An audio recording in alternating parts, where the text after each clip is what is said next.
Intinya adalah kita membantu mereka siap menghadapi kenyataan ini dan siap melakukan apa yang harus dilakukan pada saat hari H itu terjadi.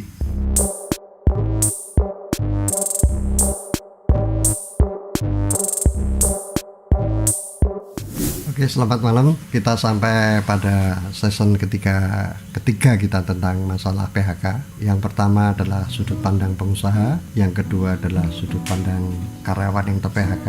Nah, yang kali ini adalah sudut pandang dari eksekutor PHK, yaitu para human relation profesional atau human capital profesional, entah itu manajer, entah itu GM, entah kepala bagian, tapi yang jelas Anda sebagai eksekutor untuk pelaksanaan PHK ini.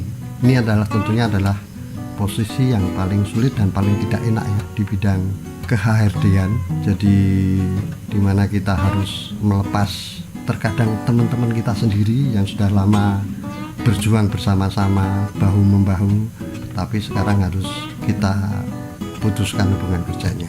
Ini tentu suatu beban mental yang sangat berat bagi para profesional eksekutor PHK ini. Kalau kita tidak mengenal orang yang akan di PHK, itu akan lebih mudah kita menjalankannya karena kita tidak ada hubungan emosi sebelumnya ya. Tapi kalau ini gara-gara COVID ini, PHK harus dilakukan dengan tiba-tiba dan harus segera, ya mau tidak mau kita harus melaksanakan. Sebenarnya yang ideal untuk pelaksanaan PHK itu harusnya dilakukan oleh orang yang tidak punya hubungan emosi, jadi dia bisa secara objektif menjalankan fungsinya.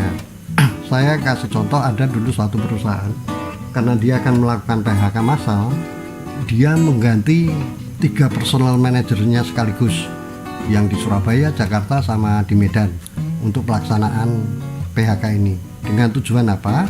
Dengan tujuan supaya si pelaksana ini bisa bersikap objektif karena tidak ada hubungan emosi sebelumnya. Tapi sekarang sangat susah untuk melaksanakan itu, mau tidak mau, karena ini keterpaksaan yang harus segera dilakukan, terpaksa Anda harus melakukan. Namun paling tidak Anda bisa berdiskusi dengan pihak pengusaha ya, bahwa oke deh Pak, kita akan melakukan PHK, tapi sebaiknya kita berikan tempo juga untuk supaya mereka bisa siap-siap.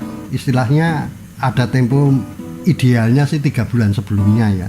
Idealnya itu supaya bulan pertama kita informasikan supaya mereka tahu dulu, bulan kedua mereka supaya bisa cooling down, bisa menerima putusan itu. Yang ketiga, bulan ketiga mereka bisa kita ajak bersiap-siap untuk pada saat hari H mereka sudah tahu apa yang harus dilakukan. Itu idealnya. Tapi dengan peristiwa COVID ini kan semuanya mendadak dan tiba-tiba. Kebayang nggak itu kemarin yang PHK dari Garuda, tahu-tahu dalam tempo seminggu sudah dikasih tahu bahwa ada 120 pilot ya yang harus di PHK ataupun kontrak tidak diperpanjang. Untuk karyawan kontrak memang seharusnya dia sudah siap mental lebih dahulu ya, sewaktu-waktu kontrak bisa tidak diperpanjang. Tapi bagi karyawan tetap itu mungkin mereka tidak terbayang akan harus segera PHK. Oleh karenanya dalam asumsi kita bahwa mereka tidak siap menerima PHK itu. Tidak siapan itu terutama adalah masalah kecemasan yang dihadapi oleh para karyawan dengan perubahan baru di mana setiap bulan dia mendapatkan gaji, sekarang tidak lagi mendapatkan gaji. Nah, kecemasan ini yang menjadi dasar paling tinggi bagi karyawan ter-PHK untuk melakukan pertahanan diri. Artinya dia akan mencoba menolak masalah keputusan PHK, tapi kenyataannya kan harus dilakukan. Nah, di sini fungsi kita sebagai eksekutor tentu tidaklah mudah. Malah saya menyarankan bahwa kalau bisa kita bersikap sebagai konsultan lah bagi teman-teman karyawan kita yang di PHK. Artinya kita juga bisa menempatkan diri kita tidak hanya dari sudut pengusaha, tapi kita juga bisa menempatkan diri kita dari pihak karyawan.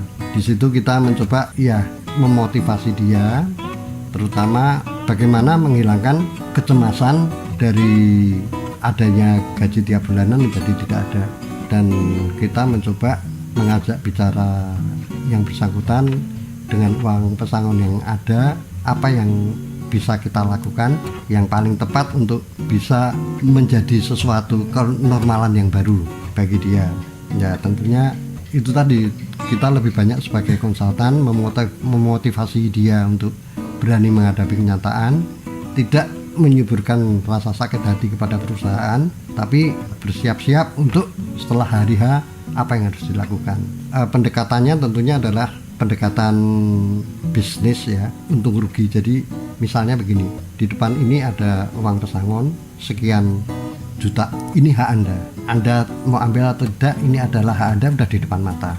Kalau saya pengen uang itu, saya harus pinjam ke bank, belum tentu dikasih, jaminan saya apa? Nah tapi ini di depan sudah tersedia benar untuk Anda. Nah kalau Anda itu menyuburkan sakit hati Anda berusaha menuntut kemana-mana, jumlah itu akan berkurang untuk membayar ya biaya-biaya untuk mengadakan meeting dengan SPSI, ke Desnaker, ke pengadilan, membayar penasihat hukum. Nah itu iya kalau nantinya Anda menang di tingkat MA, kalau kalah habis sudah segalanya. Nah itu kita benar-benar harus kita ajak karyawan memberikan hal yang demikian dan mencoba ya memberikan motivasi untuk saatnya kita berubah, mencoba suatu bidang profesi yang lain yang selama ini belum pernah kita coba. Apalagi dengan perubahan ke digital ini, bahwa semuanya dilakukan dengan digital. Anda mungkin bisa menjadi seorang pembicara dari pengalaman kerja Anda melalui webinar, atau Anda juga bisa melakukan perdagangan dengan sistem online. Nah ini sekarang ajak mereka untuk lebih mengenal masalah digital marketing. Banyak video-video ataupun pelajaran-pelajaran tentang itu yang coba kita masukkan kepada yang bersangkutan. Intinya adalah kita membantu mereka siap menghadapi kenyataan ini dan siap melakukan apa yang harus dilakukan pada saat hari H itu terjadi. Nah inilah fungsi seorang eksekutor PHK agar bisa berjalan dengan lancar, dengan baik. Ya peran yang harus kita mainkan adalah seperti itu. Kalau kita menantang dia ya ini dari perusahaan cuma sekian, ya terserah Anda puas atau tidak. Anda mau maju ke pengadilan silahkan, monggo, orang saya juga dibayar untuk itu. Nah itu akan dia akan menjaga jarak dengan kita. Kalau dia menjaga jarak, susah bagi kita untuk mengajak bekerja sama, untuk bisa saling pengertian, mengerti bahwa memang kondisi perusahaan sudah tidak bisa dihindari dan ini memang harus terjadi. Tidak hanya di kita, lihatlah perusahaan-perusahaan yang lain, lihatlah perusahaan-perusahaan di dunia yang lain yang juga melakukan hal sama.